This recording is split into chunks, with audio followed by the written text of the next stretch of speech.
हिमाचल में कर्ज को लेकर सत्ता पक्ष और विपक्ष आमने सामने हैं।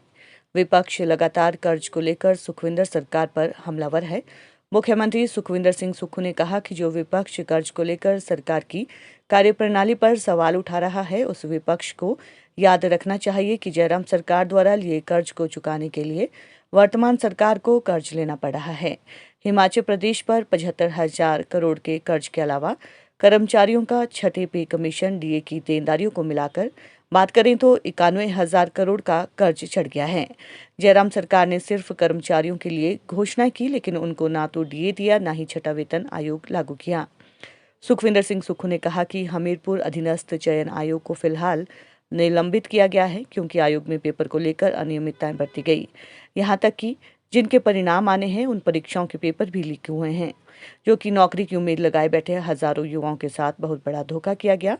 सरकार पूरी गहन जांच के बाद निर्णय लेगी कि आयोग का क्या करना है। ये भविष्य के गर्भ में है। सीमेंट विवाद को लेकर मुख्यमंत्री ने कहा, सरकार ने ट्रांसपोर्टर्स के साथ बैठक कर हिमाचल के हितों को सर्वोपरि मानते हुए अडानी समूह और ट्रांसपोर्टर्स के साथ बातचीत की है। उम्मीद है जल्द ही हल निकल आएगा।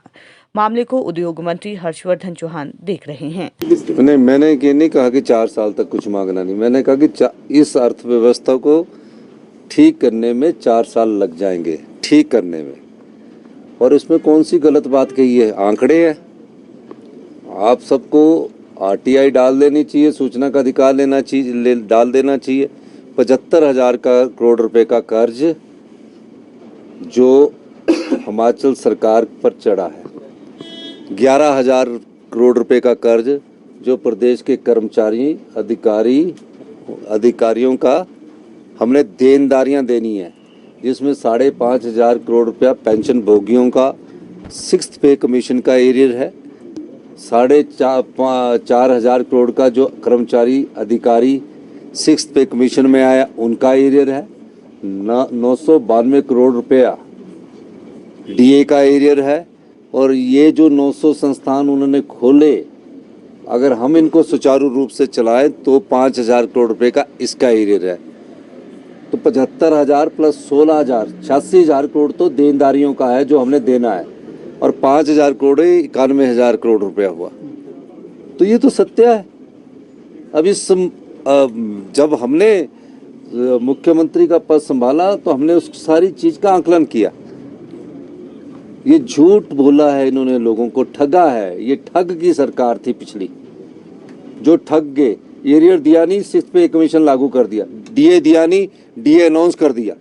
ऐसा होता है कभी कि 6th पे कमीशन लागू कर दिया और एरियर दिया ही नहीं कि अगला 6th पे कमीशन है, डीए अनाउंस कर दिया, डीए दिया ही नहीं। हमने तो ओपीएस वाले कर्मचारियों को और अधिकारियों को पहले इंतजाम किया, ये जानकर इंतजाम किया कि हमारा 8,000 करोड़ केंद्र सरकार से हमें नहीं मिल रहा है।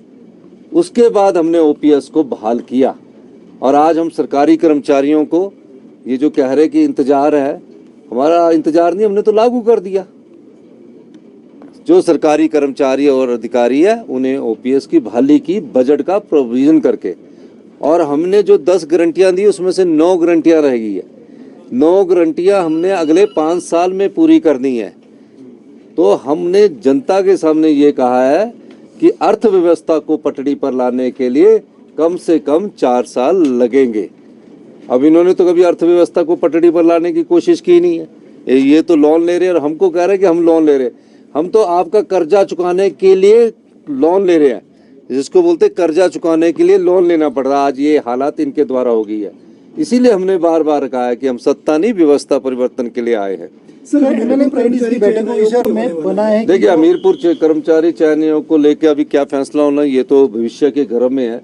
लेकिन मैं ये कह सकता हूँ कि हमीरपुर कर्मचारी चयन आयोग में जो अभी इंक्वायरी की रिपोर्ट सबमिट की गई है, उसमें जो अभी रिजल्ट नहीं लीक हुए हैं, उसमें भी पेपर बेचे गए हैं। तो इस दृष्टिकोण से बड़ा गंभीर मामला है कि हमारी संस्थाएं, जो युवा वर्ग जहां से नौकरी चाहता था, गरीब माँ बाप का बेटा जो ये सोचता था कि मुझे एक दिन सरकारी रोजगार मिलेगा, उसमें उसको सरकारी रोजगार मिलने की बजाय वो फॉर्म भरता है, टेस्ट में पढ़ता है, जब उसे पता लगता है कि पेपर पहले ही बिक गया है, धोखा हुआ है।